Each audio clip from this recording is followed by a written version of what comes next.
you have been physically, mentally, spiritually addicted to anything, emotionally addicted to anything, you will know how much hogwash that sounds like. Like that is an impossible goal, that I would not be tempted, that I would just recoil from it as if from a hot flame if I'm in the heat of temptation. Welcome to Amy Liz Harrison's podcast, Eternally Amy, a mum of eight's journey from jail to joy, a Gen Xer who overcame her struggle with alcohol to become a best-selling author and mental health advocate. She shares stories of hope and offers ideas for others struggling with mental health challenges. One thing is for sure, you'll leave with something to chew on. And now, here's your host, Amy Liz Harrison. Greetings, compadres. Okay, so this series is 12 steps for anyone who wants them. And I've been taking a step a month since there are 12 steps and 12 months in the year. And I've been going over what that step essentially is within 12-step programs. So a couple things to remember. I endorse 12-step programs. They do not endorse me. So I just want to make that clear. I am not any kind of a representative of 12-step programs at all. I just got sober via a 12-step group, and the 12 steps can be applied to pretty much anything over eating, over shopping, gambling, drugs, sex, alcohol, all that stuff. And so it's important for you to just kind of take this like spirit of the law, not letter of the law, and just to know that the concept can be applied to pretty much anything that you want to feel a little bit of victory over in your life. Maybe it's negative thinking. Anytime you ever see the word alcohol in any written literature from like Alcoholics Anonymous, for example, if you just replace the word drinking with whatever else you want to say, gambling, or even like overthinking or negative thinking or whatever, that kind of just helps make it easier to personalize. And so the other thing I wanted to point out before I get started is that the General Service Office of New York for Alcoholics Anonymous, which is what I use because I got sober via a 12-step group called Alcoholics Anonymous, they would prefer it to have people leave the readings intact. And so basically at a personal level, if we go to 12-step meetings, we are allowed to disclose that, but we never disclose it for anybody else. We let every individual make that choice for themselves.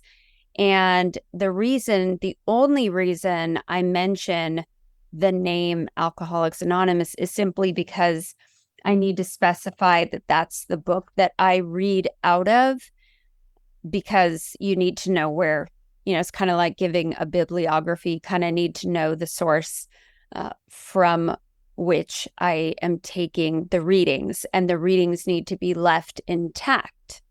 I hope that makes sense. So in the traditions of many 12-step fellowships, they would prefer to have the name kept to anonymity at the group level. So we just want to be sure that we're respecting that and not disclosing anything, because, the minute that someone says, oh, I represent, AA or NA or CA or GA, then people start to associate that with, oh, okay, well, I didn't really like what that person said. And if they're a representative of that fellowship. And so I just want to make it clear that in no way, shape, or form am I endorsed by any such 12-step group. Okay. I endorse 12-step fellowships simply because that is how I got sober. And it worked for me. And so that's what I know. That's my personal experience. Okay. I hope that clears it up a little bit. I kind of had a clunky way of explaining that, so I apologize. So the 10th month is October, and that means we're on the 10th step. So already we've gone through steps 1, 2, and 3, admitted I was powerless over alcohol and that my life was unmanageable. For you, it might be you're powerless over something else. Maybe it's watching too much TV. Maybe it's spending too much money, whatever it is. If you admit you're powerless, that is actually empowering. And so we went through all of that. And then steps 2 and 3 are, coming to believe that perhaps there is a higher power who could solve this powerlessness for us. Perhaps, self-reliance failed us. And then step 3 is turning our will and our life over to the care of God as we understand God, or whoever we understand God to be. Anything outside of us that is a higher power or a higher source, or you can say universe, it really does not matter. And God is a big enough God to be all those things to all people. And so we're going to just say a higher power, if that makes sense to you. Steps 4 and 5, just for the little review here, are doing a personal house cleaning, a personal inventory, looking at the reasons why we drank, used, overshopped, used sex, used food, whatever it is. What are the reasons behind that? What's below that? And so we look at all of that and we talk it through with another person, a trusted friend or a sponsor or a clergy member. And that's step 5. And then 6 and 7, we're looking at our character defects, which some people don't like the wording in that. So you can also call it like core woundings, right? Being willing to release those core woundings and being willing to look at the positive side of those core woundings. Maybe those core woundings make you more empathetic toward others, or maybe those core woundings are a way of helping you build a bridge and a connection to somebody else. Okay. And then steps 8 and 9 are about making amends, looking at the wreckage from our past and seeing what we have caused in terms of damage, and then going back and making amends to those people, or at least becoming willing to make amends to those people whom we have harmed that we can think of. And all of these things are ongoing processes, I mean, maybe not so much steps 1, 2, and 3, but a personal house cleaning, we may not do a full 4th step over and over on something that bothers us, or if, there's something we need to look at to get below the surface. But that's why we have a 10th step. So you may have heard before people refer to the 10th step as like a spot check inventory, or a nightly inventory, or a daily inventory. And basically what that means is, at the end of the day, going back and sort of reviewing our day to see, hey, did I contribute positively to the stream of life today? Or do I owe an amends to somebody that, I didn't bother to apologize to? Was there anything in my behavior today that needs to be sort of rectified or adjusted? And it's not to help us drift into some kind of a morbid reflection and like, oh my gosh, I'm such a piece of crap. But it's more along the lines of like, what would really benefit society and me is if I looked at my day, I analyzed it. I asked God to show me kind of what I couldn't see from my day. And then I can have a peaceful sleep as a result of admitting, maybe I could have done a little bit better in that area. I'll admit to you that when I first got sober, this was a big deal. I did a 10th step every night, sort of religiously. I'm not so great at it now. I do it when I'm feeling fragile, a little bit vulnerable, or I do it when there's obviously something going on in my life that needs constant sort of attention and adjusting. And so I probably have room for growth in that area. I could definitely do a 10th step every night as suggested. And that's never going to be a bad thing. It's never going to hurt me. It can only help. And that's what the step work is for, really, is so that, when we get to the 11th step, right, and we're doing prayer and meditation on a daily basis, so that we can form intentions that are like, I want to bring the best version of myself to this day, or to this sleep, or to this meeting, or to this conversation, so that I can be a positively contributing member of society. I hope that makes sense. It's basically like, I don't want to be an asshole. Like, I want to be a person who is, helping bring positivity to everybody that I have conversations with. And then we have the rest of the steps so we can kind of look back and just go, maybe that could have been tweaked a little bit differently when I'm on my 10th step at night and reflect on the day's behavior and just the things that happen. And that's, I think, one thing that I want to bring up before I launch into a little bit of a reading and then some personal explanations. But, we're human beings, right? We are here on this earth. We're having a human experience. And sometimes, and I can speak to this because I grew up in a religious environment, sometimes we can get caught playing old tapes from our past. Sorry, there's an airplane or like a DC-10 or something flying overhead. It's not a DC-10, but something sort of loud. And we can get caught up in thinking, geez, I shouldn't be feeling this way, or I should do this.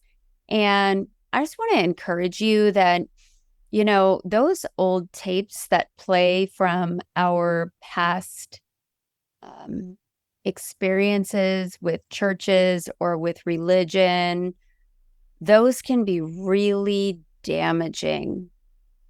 And I just want to say, in my sobriety, one piece of freedom that I have gained is knowing that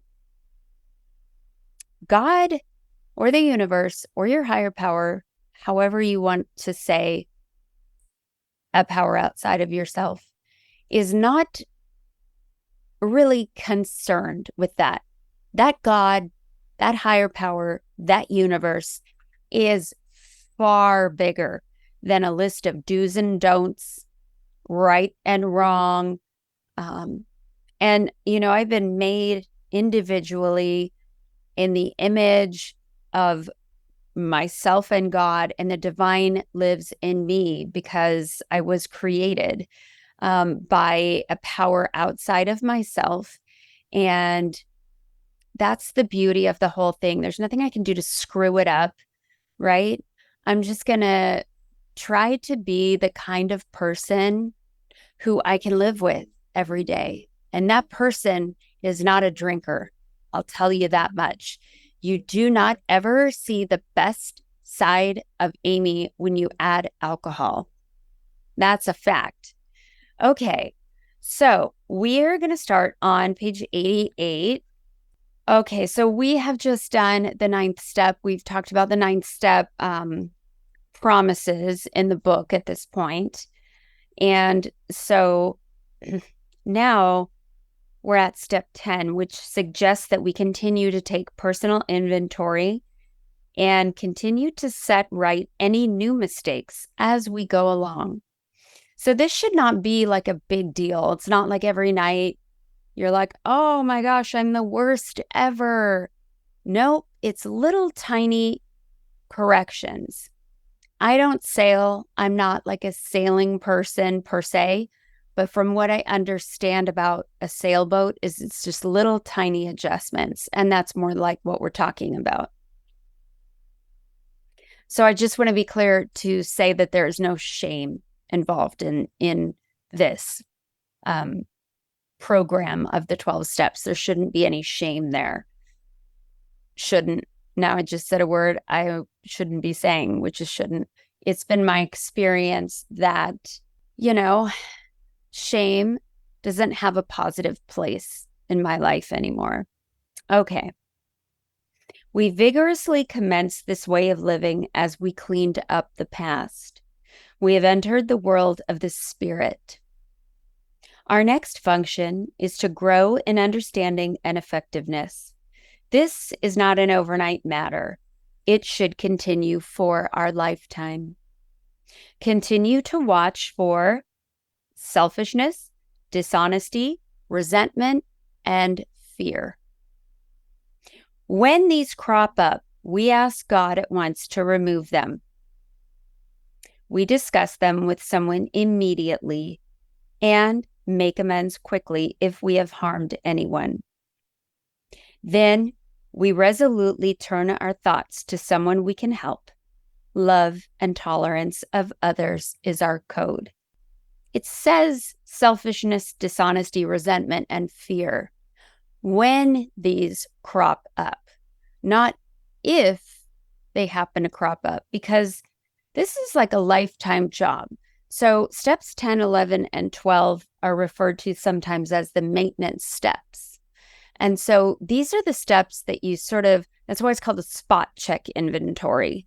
And once you've been doing this program and process for a while, you may not, like I mentioned, I'm not good at doing this every night.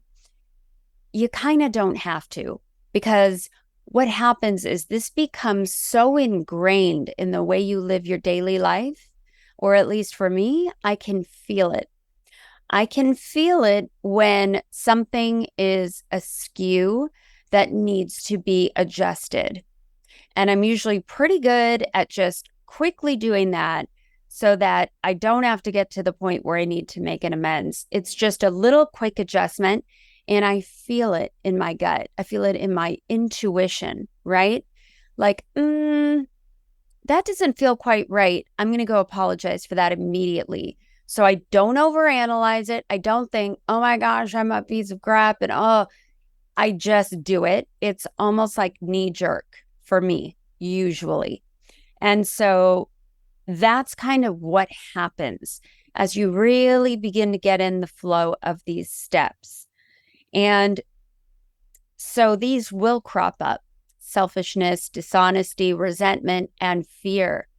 They crop up for me probably on a daily basis, all four of those. And now I have a toolkit. I have a spiritual toolkit that I can pull out and use, and it is the result of working these steps. And I will know, okay, I'm feeling like saying something right now that I'm probably going to regret saying, so I'm not going to say it. I'm going to maybe go and talk about it at a meeting, or I'm going to journal about it, or there's some other thing that I'm going to do that is a choice that is actually going to benefit and not harm me or someone else. And so these things will continue to crop up.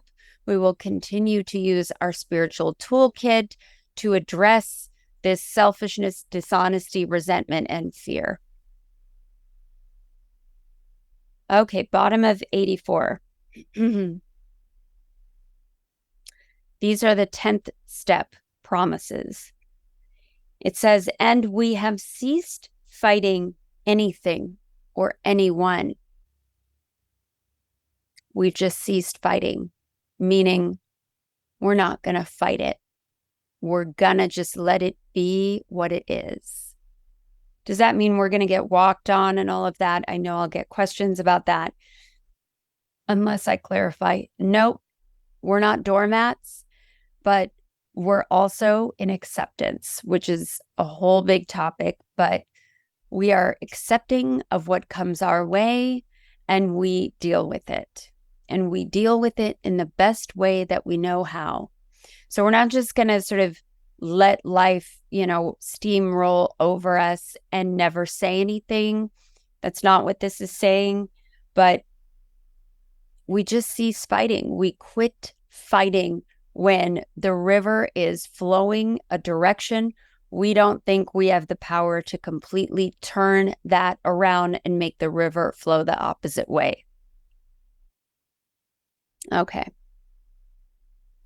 So we have ceased fighting anything or anyone, even alcohol. Let's keep reading. For by this time, sanity will have returned. We will seldom be interested in liquor. I'm here to tell you, if you are still craving by the 10th step, if you're still craving that behavior, I would encourage you to pray and ask your higher power to remove that craving from you. I had to do that at one point. It was before step 10, but I was still super craving booze. And so once I released that and asked for help from a higher power to remove that bondage, that captivity that alcohol had over me, and where I was thinking about it all the time and spinning out, that made a huge difference to me. We will seldom be interested in liquor. If tempted, we recoil from it as from a hot flame. We react sanely and normally, and we will find that this has happened automatically. We will see that our new attitude toward liquor has been given us without any thought or effort on our part. It just comes. That is the miracle of it. We are not fighting it, neither are we avoiding temptation. We feel as though we had been placed in a position of neutrality, safe and protected. We have not even sworn off. Instead, the problem has been removed. It does not exist for us. We are neither cocky nor are we afraid. That is our experience. That is how we react, so long as we keep in fit spiritual condition. If you have been physically, mentally, spiritually addicted to anything, emotionally addicted to anything, you will know how much hogwash that sounds like. Like, that is an impossible goal, that I would not be tempted, that I would just recoil from it as if from a hot flame if I'm in the heat of temptation. But I'm telling you, as someone who has experienced that, I couldn't unload my dishwasher without a drink. When you are that addicted to something and then you follow some simple instructions that are laid out in a book and you go to some meetings for support, and then all of a sudden you realize, I'm at a party, I'm not even tempted to drink, like I don't want that old life back. That is freedom. It's freedom, and it works. I've seen it happen, and I personally have experienced it, and it is wild. If you know the power of addiction, it is a wild thought to think that suddenly, after just kind of doing some work, boom, it doesn't affect you anymore. Seems ridiculously I don't know. Seems like balderdash, but it's true. Okay. Fit spiritual conditions. So basically, what that means is we keep, you know, for people who are in 12-step fellowship, going to meetings, doing the inner work, reaching out to newcomers, asking how they're doing. And it may be a different thing for you. Maybe fit spiritual condition means something else to you, and that's okay. It is easy to let up on the spiritual program of action and rest on our laurels. So, as far as I understand it, what that means is that's referring to the early days of the Olympic Games. I guess apparently I wasn't there. This is what I've heard. Apparently, they had a crown of laurels that they would put on the heads of the winners. And so that would be like a past achievement. So that would be like, I don't know, maybe like an actor winning an Emmy and just being like, oh, see that Emmy on the shelf? Like, I'm a really good actor. I mean, I haven't been in a movie in like 25 years. I haven't worked, but I'm a really good actor. So it's great to have those achievements. But in this program, we don't rest on our previous achievements. What we do is every day is new. We take things one day at a time, and we don't really look at things as we conquered this or we conquered that. We just keep seeing what life brings our way, and we keep learning and growing and staying curious. And we're not just like, well, alcohol, I conquered that back in 2011. And so now I'm good to go. I, can drink normally again. Like, I don't say any of that. I just keep moving forward. And you will see how this, if you do the 12 steps, you will see how they snowball. And suddenly you just want more and more because you realize how very little you actually know. That's been my experience anyway. I thought I kind of had an understanding of what the steps were. And now here I am working on my 13th year. I was thinking 2011, that's my sobriety year. But I'm on my 13th year, and I just realized, man, I haven't even scraped the surface hardly of what I can learn through this program and through this literature for me. Okay. So continuing the reading, it says, we are headed for trouble if we do rest on our past laurels, past achievements, okay? For alcohol is a subtle foe. We are not cured of alcoholism. What we really have is a daily reprieve contingent on the maintenance of our spiritual condition. Every day is a day when we must carry the vision of God's will into all of our activities. How can I best serve thee? Thy will, not mine, be done. These are thoughts which must go with us constantly. We can exercise our willpower along this line all we wish. It is the proper use of the will. And so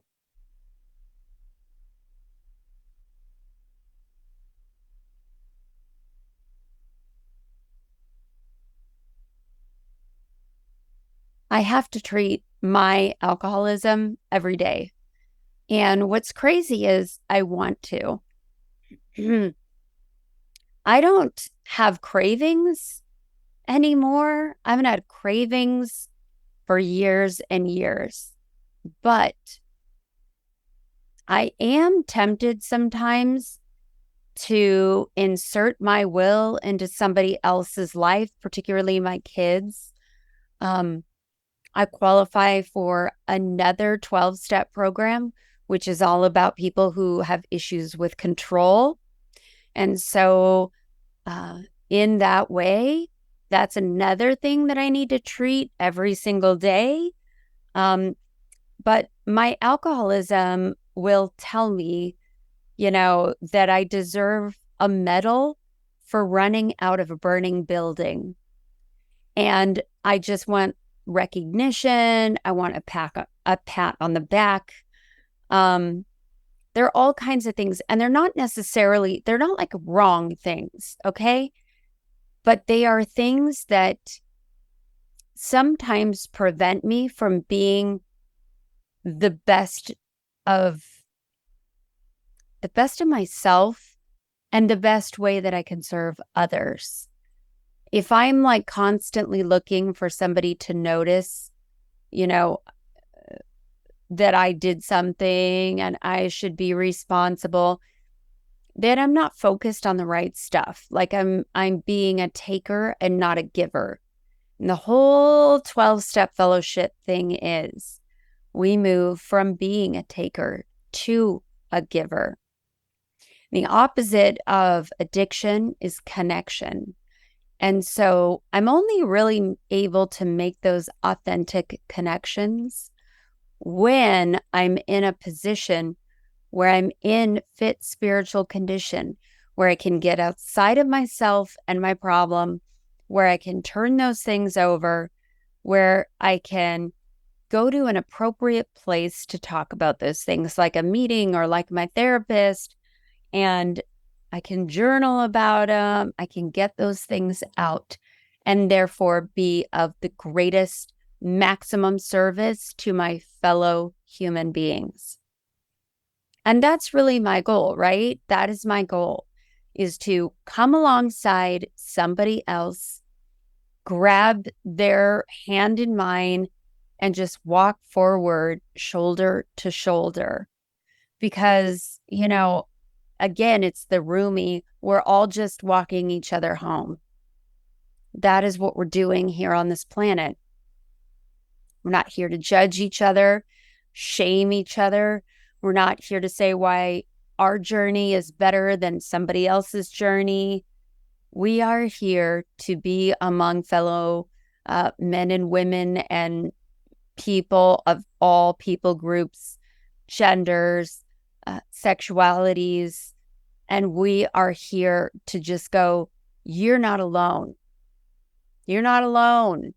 I just did the same thing last week, or I had the same thought last night, right?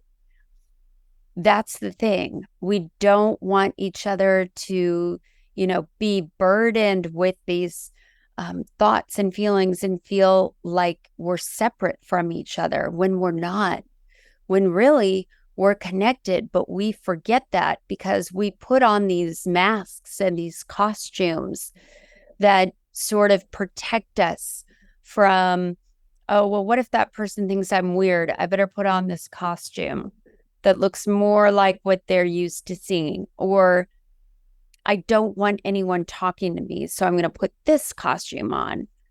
I mean, I'm guilty of all of that 100-fold. And you learn over time, once you've done the 12 steps and you continue to do the 12 steps, you learn over time a cadence and a rhythm of your own behaviors and what makes you tick. And really, for the addict, alcoholic, the deal is this, is that when we can change the way we think, which is something that comes as the result of doing the steps. It's more of a spiritual plane of living. When we can put on a pair of glasses and see through different lenses, that's when the real power comes in, because then it's like Viktor Frankl, Man's Search for Meaning. It almost doesn't matter what happens to us because we know that we are in charge of our attitude and our reaction. And that's empowering. That is a hugely empowering thing. We have groups, we have scores and throngs of safe people in 12-step fellowships or in therapy groups or religious groups, there are safe people available who are happy to share burdens with you, right? Because we're only as sick as our secrets, which means when I share a secret with you, it's no longer in the dark, it's in the light, and the power is taken out of it. And so then I'm not walking around carrying this big, heavy 40-pound backpack, right? Because I've laid it down by sharing it with you. So the 10th step, the spot check inventory, really what it is a way of lightening our load. Just lighten our load. We don't have to carry another heavy rock in that backpack. We don't have to do it. We can just toss it as we go, It's like when you get gas in your car and you're like, I have like a soda can in this car and maybe a couple gum wrappers and maybe like a Starbucks straw wrapper. I'm just going to throw that stuff away while I'm here because, in 2 weeks, my car could quickly become a garbage can. I don't know from experience or anything. So that's our goal in life is I want to wear life like a loose garment. I don't want to be so attached to things. I don't want to be weighed down by things. I just want to move through this life like Stevie Nicks in a caftan, flowy and hippie-like and singing gypsy. That's what I want. So thanks for listening today to the 10th step. Remember, guys, be kind, rewind. Thank you for the honor of your time. Anything you like here, take it and leave the rest behind. Thank you so much for listening to Eternally Amy, a mum of eight's journey from jail to joy. Amy Liz Harrison is a best-selling author, speaker, 12-step coach, meditation teacher, and recovery advocate. To find out more, please visit amylizharrison.com. You can keep up with Amy on all platforms by following @AmyLizHarrison. Please subscribe and review this podcast. It means so much to us if you do.